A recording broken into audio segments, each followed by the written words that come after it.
The title of the topic is Wireshark Lab number 58. सबसे पहले इस टॉपिक के ऑब्जेक्टिव्स देखते हैं. After completing this topic, a student will be able to find retransmission packets using the expert info system of Wireshark. जो इस topic में use होने वाली फिगर्स हैं, जो मटेरियल है, they have been adapted from Laura Chappell's book with the title Troubleshooting with Wireshark.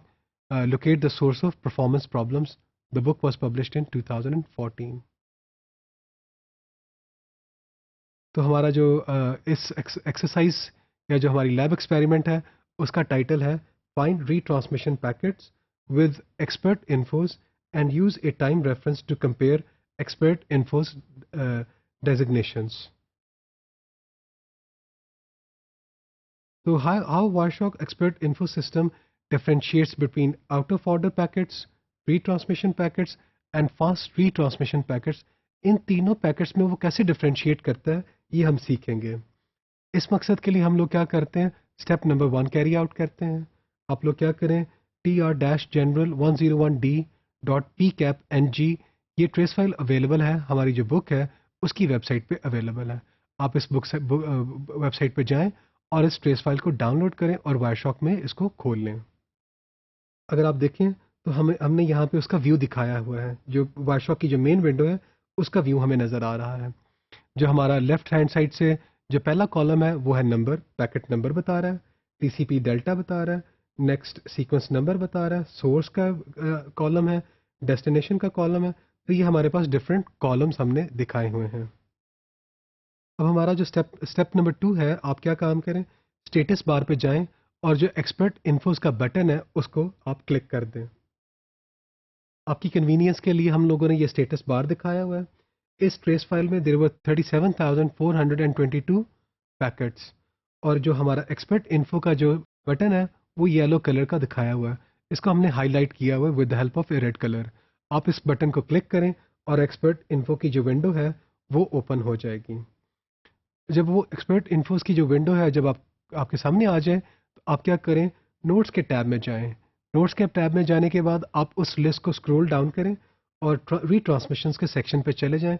उसे आप एक्सपैंड करें और पैकेट नंबर 12,259 को क्लिक कर दें. तो उसको क्लिक करने के बाद आप वायरशॉक आपको कहाँ पे ले जाएगा, आप वायरशॉक की जो मेन विंडो है वहाँ पे चले जाएंगे और जो पैकेट 12,259 है वो हाईलाइट हो जाएगा. अब आप क्या करें, इस एक्सपर्ट इन्फोस की जो विंडो है इसे आप क्लोज कर दें. तो अगर आप देखें हमने क्या किया, एक्सपर्ट इन्फोस की विंडो पे गए हुए थे और स्क्रॉल डाउन नीचे किया और आप कहाँ पे गए, प्री ट्रांसमिशन पे गए और 12,259 को आपने अनेबल किया.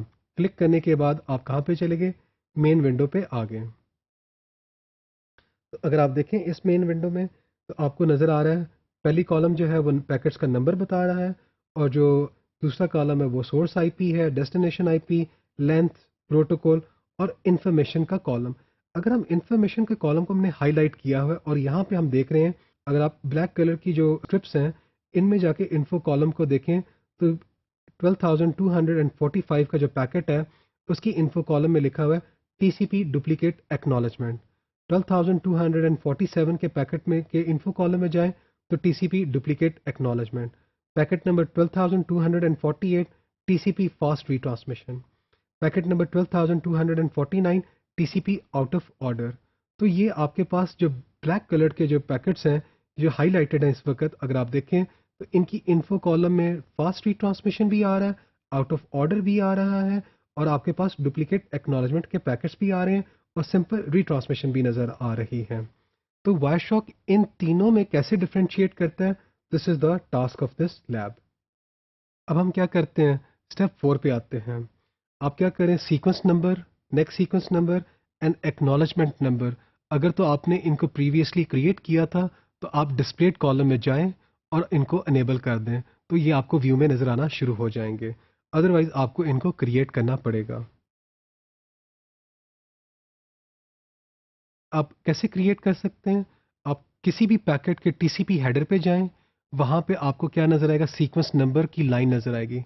आप उसे क्लिक करें, राइट क्लिक करने के बाद आपके पास ऑप्शन आ जाएगी अप्लाई एज ए कॉलम. तो जो ही आप अप्लाई एज ए कॉलम करेंगे तो वो कॉलम के एक नया कॉलम बन जाएगा। फिर आप क्या कर सकते हैं, उसे रीनेम कर सकते हैं इस कॉलम को। इस कॉलम को रीनेम करने के लिए आप क्या करें, कॉलम को राइट क्लिक करें और आप चले जाएं एडिट कॉलम डिटेल्स में चले जाएं और वहाँ पे जाके कोई भी आप उसमें नाम लिख सकते हैं। ये ऑप्शनल है, ठीक है, कोई भी ऑप्शनल नेम हो सकता है। हमने उसका नाम रखा सीक्वेंस हैश। अब आप क्या करें, scroll up and you will find packet number 12246। इस पैकेट पे आप चले जाएं। This is a packet which is generated from a machine whose IP is 10.9.9 and this has the highest sequence number field value at this point of the trace file. इसका highest sequence number है trace file की इस location पे। अब आप क्या करें, right click कर दें on this packet and select set time reference. इसको जो टॉगल है इसको आप सिलेक्ट कर दें। So when you will select it, you can use Wireshark's time reference feature when you want to determine why Wireshark indicates a packet is an out of order retransmission or fast retransmission.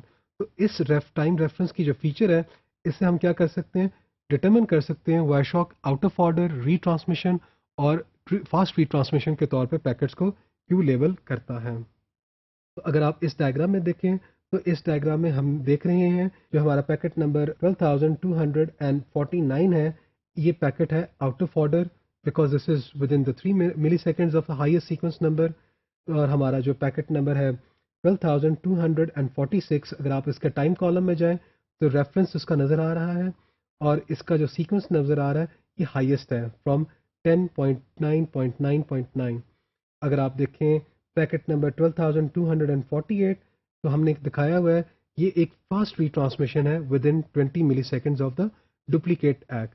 और अगर आप देखें packet number 12259 तो ये packet number retransmission है, did not advance the sequence number, no related duplicate acks, not within 3 milliseconds. तो step number 5 में time reference can be removed. अगर आपने टाइम रेफरेंस को अब रिमूव करना हो तो आप क्या करें, राइट क्लिक करें पैकेट नंबर 12246 पे और सेलेक्ट करने के बाद सेट टाइम रेफरेंस को सेलेक्ट कर दें। तो पहले हमने उसे अनेबल किया था, ये स्टेप कैरी आउट करने के बाद अब वो डिसेबल हो जाएगा और वो जो रेफरेंस आपको नज़र आ रहा था वो ख़त्म हो जाएगा। तो इस टॉपिक में हम लोगों ने देखा कि वायरशॉक कैसे डिफ्रेंशिएट करता है आउट ऑफ ऑर्डर पैकेट्स में, फास्ट रीट्रांसमिशन पैकेट्स में एंड रीट्रांसमिशन पैकेट्स में।